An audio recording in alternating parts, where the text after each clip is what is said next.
Assalamualaikum warahmatullahi wabarakatuh. Hamdan wa syukron amma ba'du. Yang terhormat Bapak Ahmad Sulaiman, Magister Agama sebagai dosen pengampu dari mata kuliah pengantar studi Islam. Yang saya hormati teman-teman dari Prodi Hukum Keluarga Islam semester 2 kampus Dr. KH EJ Mutakin. Izinkan memperkenalkan, nama saya Sarif Hidayat dengan nomor NIM 0102 2101 022. Saya akan menyampaikan pemaparan yaitu makalah tentang objek kajian Islam, itu sebagai tugas mata kuliah saya dari mata kuliah pengantar studi Islam. Adapun rumusan masalah dari makalah ini yaitu yang pertama, apakah pengertian studi Islam? Lalu yang kedua, bagaimanakah ruang lingkup kajian studi Islam? Yang ketiga, apakah tujuan studi Islam? Dan yang keempat, bagaimanakah pendekatan dan metodologi studi Islam? Untuk mempersingkat waktu, maka saya akan langsung ke dalasan, yaitu yang pertama, pengertian studi Islam. Kata studi Islam secara etimologi atau bahasa merupakan gabungan dari dua kata, yaitu studi dan Islam. Dan kata studi sendiri memiliki banyak makna. Di antaranya studi berasal dari bahasa Inggris yaitu study, yang berarti mempelajari atau mengkaji. Dan menurut Lester Crow dan Alice Crow menyebutkan bahwa studi adalah kegiatan yang secara sengaja diusahakan dengan maksud untuk memperoleh keterangan, mencapai pemahaman yang telah besar, atau meningkatkan suatu keterampilan. Kemudian menurut Muhammad Hatta, studi adalah mempelajari sesuatu untuk mengerti kedudukan masalahnya, mencari pengetahuan tentang sesuatu dalam hubungan sebab akibatnya, ditinjau dari jurusan tertentu dan dengan metode tertentu pula. Sedangkan Islam berasal dari bahasa Arab, yaitu kata salima dan aslama. Salima mengandung arti selamat, tunduk, dan berserah. Sedangkan aslama juga mengandung arti kepatuhan, ketundukan, dan berserah. Yang disebut dengan muslim adalah orang yang tunduk, patuh, dan berserah diri sepenuhnya kepada ajaran Islam dan akan selamat dunia dan akhirat.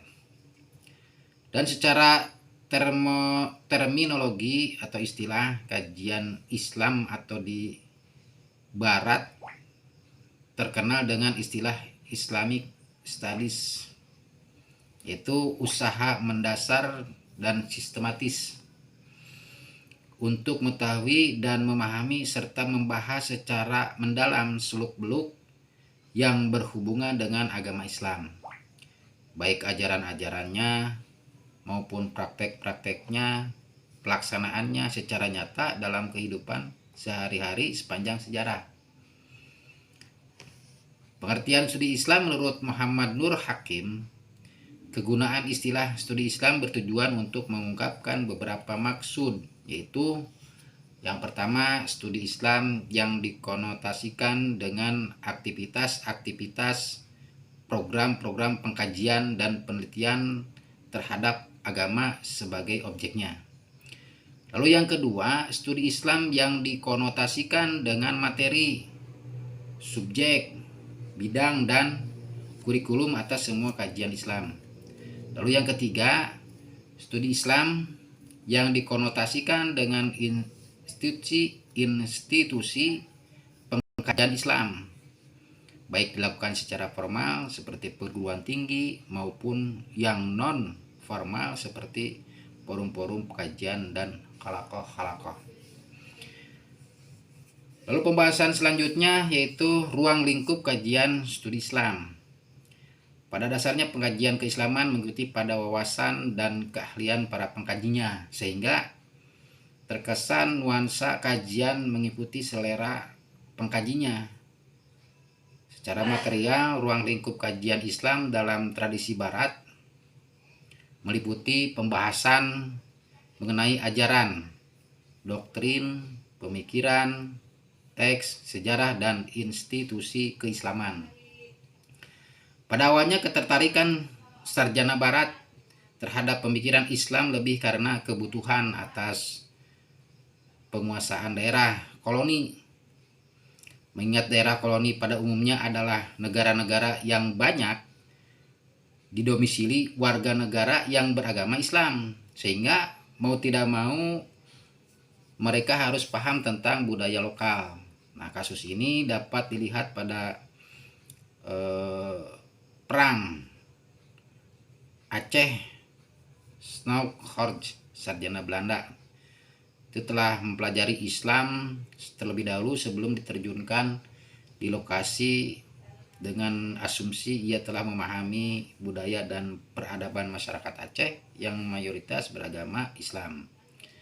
Nah, Islam di sini dipelajari oleh Snaukhorst dari sisi landasan normatif maupun praktek bagi para pemeluknya. Nah, kemudian dibuatlah rekomendasi kepada para penguasa kolonial untuk membuat kebaikan yang berkaitan dengan kepentingan umat Islam. Nah, Islam dipahami dari sisi ajaran, doktrin, dan pemahaman masyarakat dengan asumsi dapat diketahui tradisi dan kekuatan masyarakat setempat. Setelah itu, pemahaman yang telah menjadi input bagi kaum orientalis diambil sebagai dasar kebaikan para penguasa kolonial yang tentunya lebih menguntungkan mereka dibandingkan dengan rakyat banyak di wilayah jajahannya. Lalu pembahasan yang berikutnya yaitu tujuan studi Islam. Kuliah dinyatakan bahwa al-umur bimaqasidiyah, bahwa setiap tindakan dan aktivitas harus berorientasi pada tujuan atau rencana yang telah ditetapkan. Adagium ini menunjukkan bahwa pendidikan seharusnya berorientasi pada tujuan yang ingin dicapai, bukan semata-mata berorientasi pada sederetan materi, sehingga tujuan studi Islam itu terlebih dahulu harus dirumuskan sebelum komponen lainnya. Nah, sesuai perkembangan masyarakat yang semakin dinamis sebagai konsekuensi dari kemajuan ilmu pengetahuan dan teknologi, maka aktualisasi nilai-nilai Al-Quran menjadi sangat penting, karena tanpa aktualisasi kitab suci ini, umat Islam akan menghadapi kendala dalam upaya internalisasi nilai-nilai Al-Quran sebagai upaya pembentukan pribadi umat Islam yang bertakwa, berakhlak mulia, cerdas, maju, dan mandiri, atau disebut juga dengan insan kamil. Nah, pribadi semacam inilah yang menjadi tujuan studi Islam sebagaimana dirumuskan oleh Al-Ghazali dalam mewujudkan Islam insan kamil. Nah, pendidikan Islam ditujukan sebagai proses transfer pengetahuan atau transfer metode dan transfer nilai-nilai atau transfer of values. Nah, studi Islam sebagai media transfer pengetahuan dapat ditinjau dari perspektif human capital. Pendidikan tidak dipandang sebagai barang konsumsi saja, tetapi juga sebagai sebuah investasi.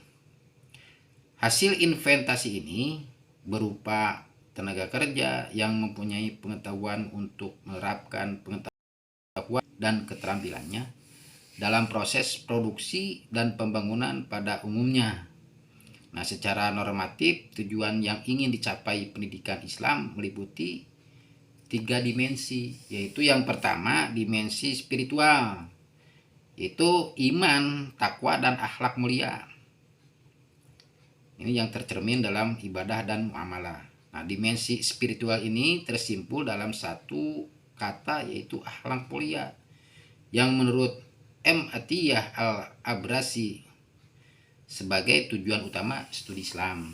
Sementara menurut Said Akil Hussein al-Munawar, akhlak merupakan alat kontrol psikis dan individu dan masyarakat. Tanpa akhlak, manusia akan berada dalam kumpulan binatang yang tidak memiliki tata nilai dalam kehidupannya.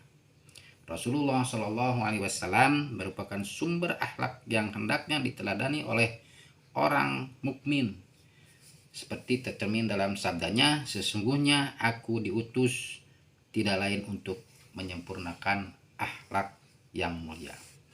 Lalu yang kedua, dimensi budaya, yaitu kepribadian yang mantap dan mandiri, tanggung jawab, nah, masyarakat dan kebangsaan. Nah, dimensi ini secara universal menitik beratkan kepada pembentukan kepribadian sebagai individu yang diarahkan kepada peningkatan dan pembangunan dan faktor ajar atau lingkungan dengan berpedoman kepada nilai-nilai keislaman. Lalu dimensi yang ketiga yaitu dimensi kecerdasan yang membawa kemajuan, yaitu cerdas, aktif, disiplin, inovatif, produktif, dan sebagainya. Nah, dimensi kecerdasan dalam pandangan psikologi itu merupakan sebuah proses yang mencakup 3 hal, yaitu analisis, kreativitas, dan praksis. Nah, upaya yang dilakukan dalam studi Islam tentunya tidak cukup di ruang kelas atau di sekolah saja. Sebagai yang mempunyai peran sesungguhnya adalah keluarga sebagai unit masyarakat terkecil. Nah, keluarga memiliki dampak langsung terhadap kehidupan peserta didik dan masyarakatnya itu sendiri. Nah, disinilah anak mendapatkan ilmu pengetahuan pertama kalinya sebelum mendapatkan dari lembaga lain.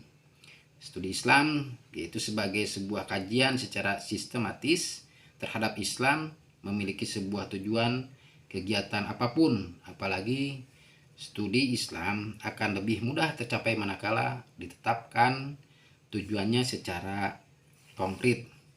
Dengan menyimak terhadap 4 tujuan ini, studi Islam diharapkan akan lebih jelas arahnya. Tujuan ini menjadi semacam titik yang akan dituju dengan berbagai sarana dan metode untuk mencapainya. Dengan kerangka tujuan semacam ini, studi Islam diharapkan tidak sekedar sebagai sebuah wawasan normatif, tetapi juga konstekstual, aplikatif, dan memberikan kontribusi konkret terhadap dinamika dan perkembangan yang ada. Lalu perumusan permasalahan yang selanjutnya yaitu pendekatan dan metodologi studi Islam. Nah, istilah pendekatan itu merupakan kata terjemahan dari bahasa Inggris approach, maksudnya adalah suatu untuk dijadikan landasan kajian sebuah studi atau penelitian. Pendekatan dalam aplikasinya lebih mendekati disiplin ilmu karena tujuan disiplin ilmu itu tujuan utamanya pendekatan ini untuk mengetahui sebuah kajian dan langkah-langkah metodologis yang dipakai dalam pengkajian atau penelitian itu sendiri. Setiap disiplin ilmu memiliki kekhususan metodologi sebab tidak ada sebuah metode yang dapat digunakan dalam semua disiplin ilmu. Nah, Jika seorang pengkaji telah menentukan pendekatan yang digunakannya, akan dengan mudah terbaca langkah metodologis yang digunakan. Nah, jika seorang pengkaji keislaman telah menentukan pendekatan yang digunakannya, maka pembaca dapat melihat bahkan menguji kelurusan logika dan langkah metodologis yang harus dilakukan. Kalaupun terjadi perbedaan, mungkin diperbolehkan hanya pada aspek pengembangannya saja, namun tidak diperbolehkan melenceng dari metode dan prinsip-prinsipnya yang berlaku dalam disiplin ilmu itu. Nah, sesungguhnya di era perkembangan ilmu pengetahuan teknologi saat ini, perkembangan ilmu harus dibarengi pula dengan perkembangan metodologi, dan semakin mendalamnya kajian akan ditentukan berdasarkan pendekatan dan disiplin ilmunya. Sejarah agama dapat diajarkan melalui dan pendekatan teologis, yaitu mengenai tindakan realitas tertinggi dan mutlak di dunia ini. Humanis, yaitu mengenai respon manusia terhadap kehadiran realitas tertinggi tersebut. Nah, di samping itu, sejarah agama juga dapat disampaikan dalam bahasa agama yang plural, yang menekankan pemisahan sebagai tradisi, dan dalam bahasa agama yang tunggal yang menekankan religiotis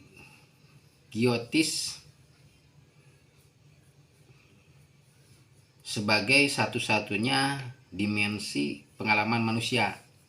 Nah, pendekatan humanitis digunakan untuk mengkaji bahasa agama yang plural maupun yang tunggal. Namun, ia seringkali dipakai untuk yang tersebut terakhir.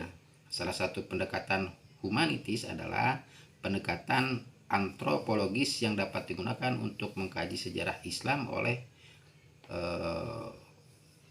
pengamat luar yang berusaha secara mendalam untuk melihat Islam secara simpatik.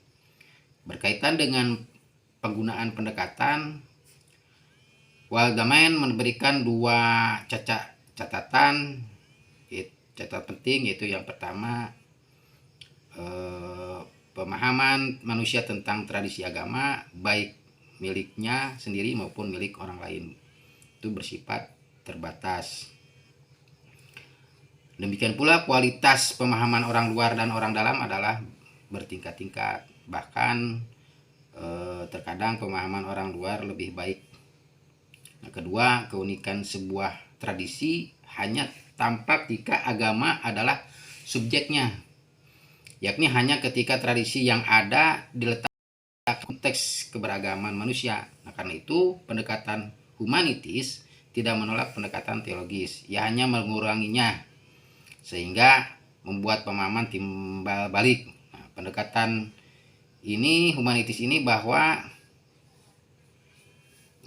ada suatu pada banyak level yang harus kita pelajari dari orang lain. Jadi pendekatan teologis harus ditambahkan agar mendapatkan hasil yang memuaskan. Pendekatan antropologis dapat membantu non-muslim memahami aspek-aspek tertentu dari kecenderungan bahwa agama harus ditumbuhkan dan disakukan dalam kehidupan komunitas secara keseluruhan, dan bahwa sekularisasi oleh teknologi modern bukan merupakan kemajuan. Nah, menurut Adams, dia mengemukakan ada dua pendekatan dalam kajian studi Islam, yaitu yang pertama pendekatan normatif, yaitu pendekatan yang dijiwai oleh motivasi dan tujuan keagamaan. Yang kedua, pendekatan deskriptif, muncul sebagai jawaban terhadap motivasi keingintahuan intelektual atau akademis untuk melakukan studi Islam. Ada beberapa istilah yang perlu dipahami dengan baik. Pemahaman terhadap istilah-istilah ini akan memudahkan untuk memasuki bidang studi Islam. Nah, istilah tersebut adalah pendekatan, metode, dan metodologi. Tetapi jika kita melakukan telaah secara mendalam dan kritis, antara keduanya terdapat perbedaan, walaupun perbedaannya sangat tipis. Nah, metode merupakan cara mengerjakan sesuatu, way of doing something, ya, sementara pendekatan adalah cara memperlakukan sesuatu, way of dealing with something. Dengan mencermati pengertian ini dapat kita pahami bahwa perbedaan antara keduanya terletak pada perlakuan atas objek. Metode cenderung menganggap sebuah objek sebagai entitas pasif, sementara pendekatan cenderung menganggap sebuah objek yang aktif.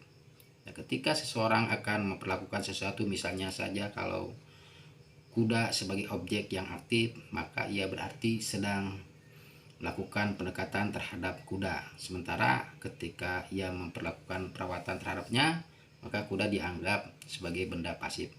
Maka sesungguhnya ia sedang melakukan metode perawatan kuda.